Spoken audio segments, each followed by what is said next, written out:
ভাই উত্তরার মতো একটা জায়গায় আপনারা নাকি অর্ধেক দামে একটা অ্যাপার্টমেন্ট দিচ্ছেন, তাও আবার 1300 স্কোয়ার ফিটের অ্যাপার্টমেন্ট দিচ্ছেন মাত্র 52 লক্ষ টাকায়। এই অ্যাপার্টমেন্ট যদি এরকম একটা বিল্ডিং এ কেউ কিনতে যায় কেমন দাম আছে? 1 কোটি টাকার কাছাকাছি প্রায় পড়ে যাবে। মানে 1 কোটি টাকার কাছাকাছি অ্যাপার্টমেন্টের সাথে তো আবার রেজিস্ট্রি খরচ আছে, রেজিস্ট্রি খরচ 1 কোটি 10 এর কাছাকাছি চলে যাবে। রেজিস্ট্রি খরচ এবং ইউটিলিটি বিল, এরকম তো দেখা যায় একটা ডেভেলপার কোম্পানির কাছ থেকে নিতে গেলে অনেক টাকা লেগে যায়। সেই তুলনায় আপনারা দিচ্ছেন কত টাকায়?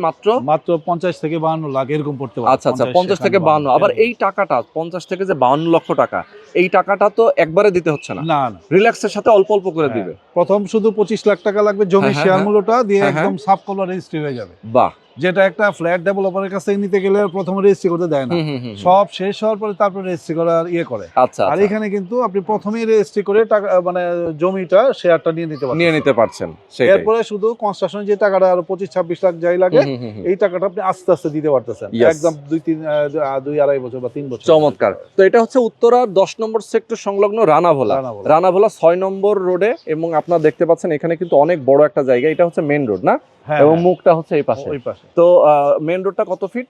মেইন রোডটা 20 ফিটের কাছাকাছি আছে। 20 ফিটের কাছাকাছি আছে।